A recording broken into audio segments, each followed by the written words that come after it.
Hi, it's 7 a.m. right now, and I decided to make this video because some of the students have asked me how I crammed the parasitology exam. So this will be just a very quick and impromptu video on how I crammed the exam because I want to really help those who are struggling.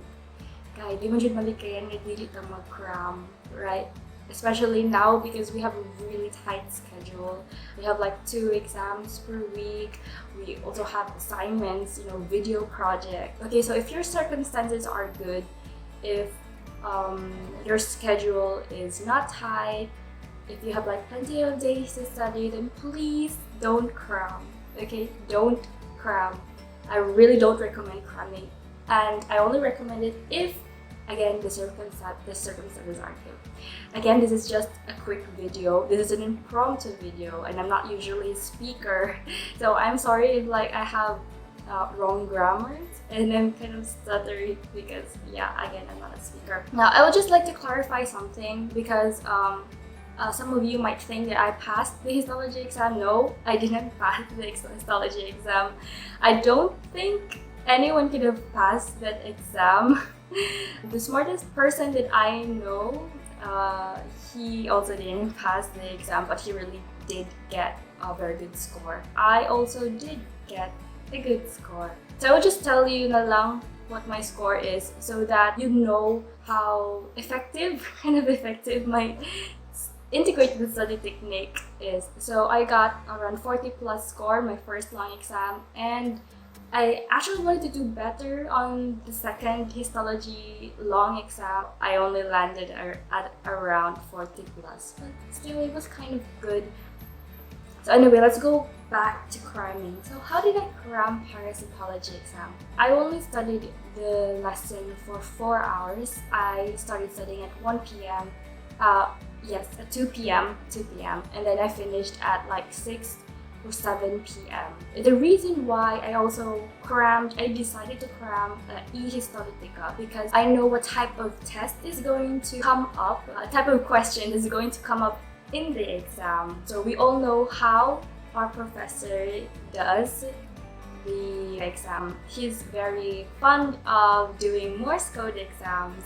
So I know that he makes that type of exam. So the first thing that I did was, yes, I have to identify what kind of test is going to, or what kind of questions is going to come up in the exam. I have to know kind of like how the professor is going to make that exam. Third, I didn't just reread, okay? So I found out quite recently actually that rereading is not efficient. What I did is that I transcribed the note that I received from my friends. So shout out to those Velzians who really did well in transcribing the notes, especially Bell, Meg, and Kuya Aether.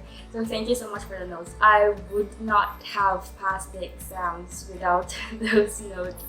Okay, so now let's go back. So I transcribed all of those notes into questions that mirrors the type of questions that are going to come up in the exam. You can just do this in MS Words, Google Docs.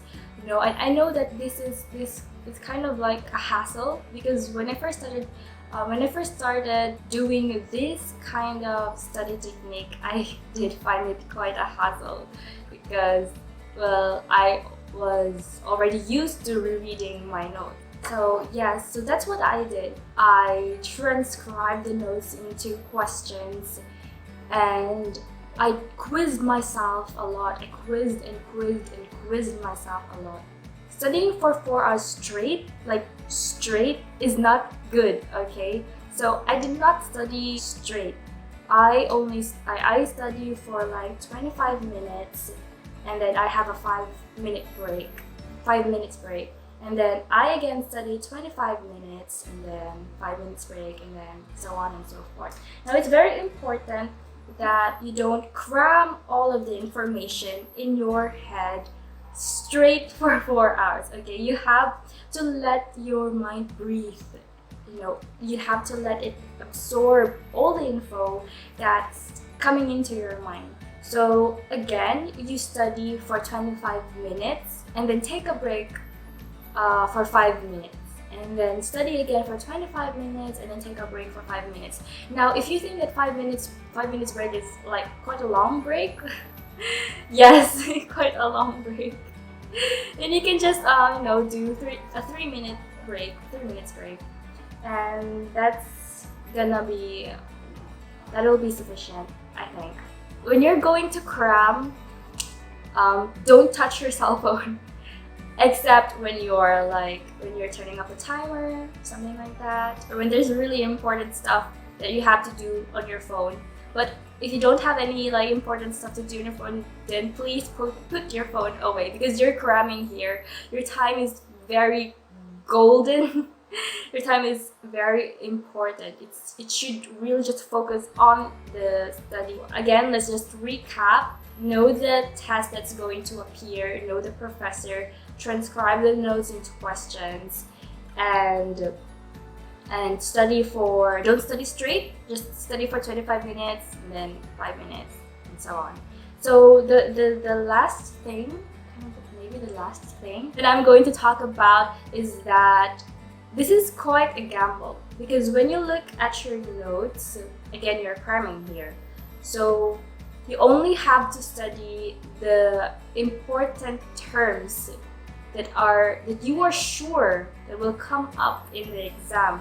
So disregard all of the information that you think will not come up in the exam. Like, for example, I noticed that for parasitology exams, the professors don't have questions like, what is the size for histological trophozoa? What is the size for histological cyst? They don't include the size. Okay, so this is just one of the information in the notes that you can disregard, because you're cramming here. You want to study the things that you are very sure it will come up in the exam.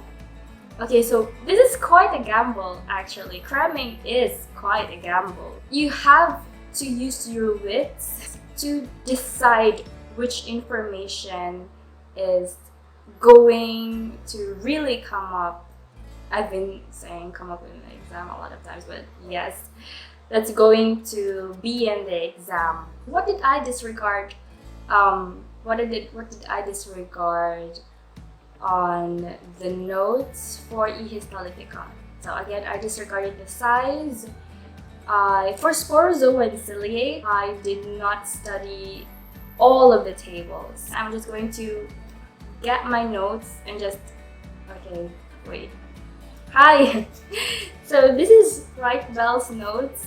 Thank you so much for your notes, Right Bell. I really love your notes.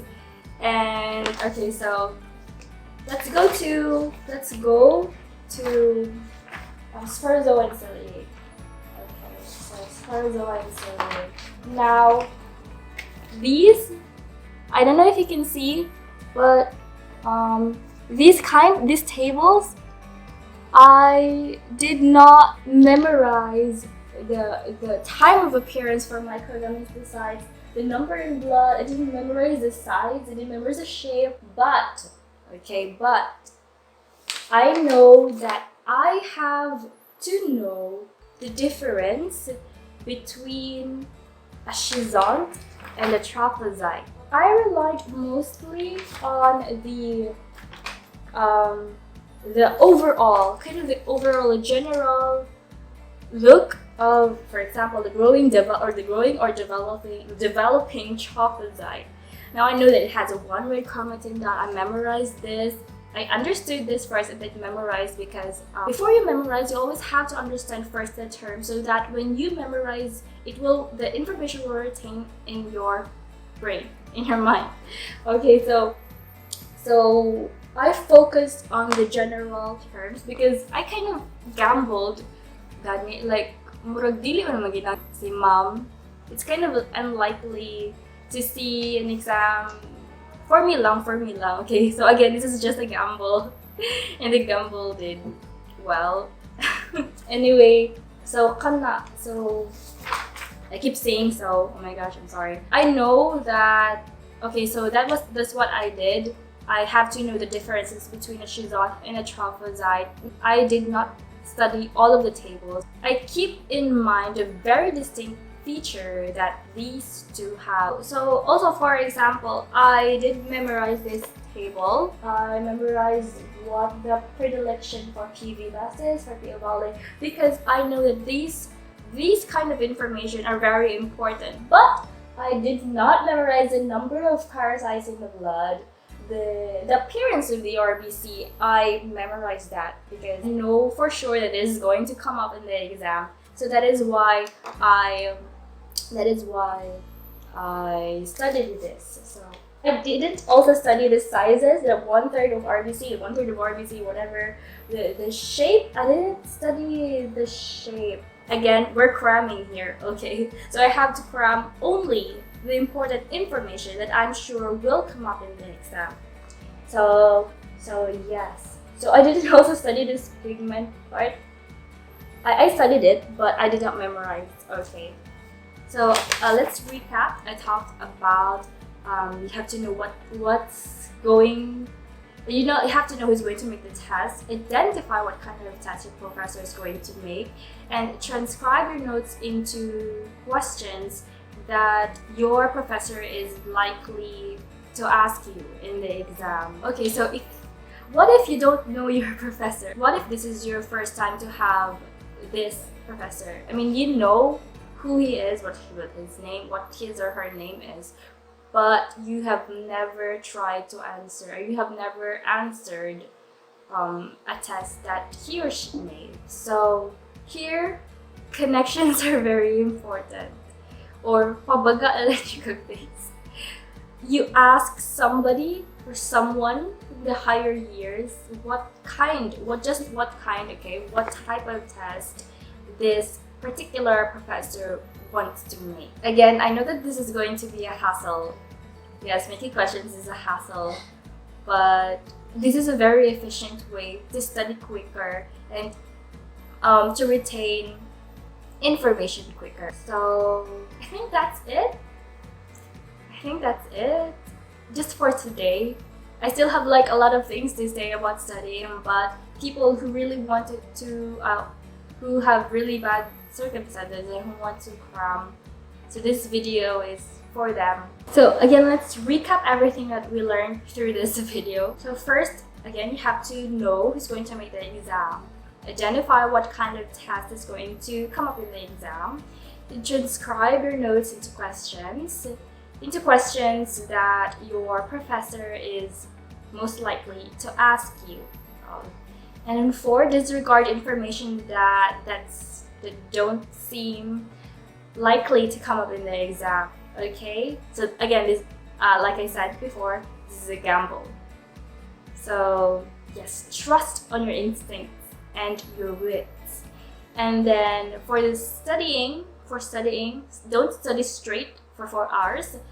Study for 25 minutes, then take a break for 5 minutes. You can drink your water, or just go to the CR, or look at your phone. That's okay, because that's a break.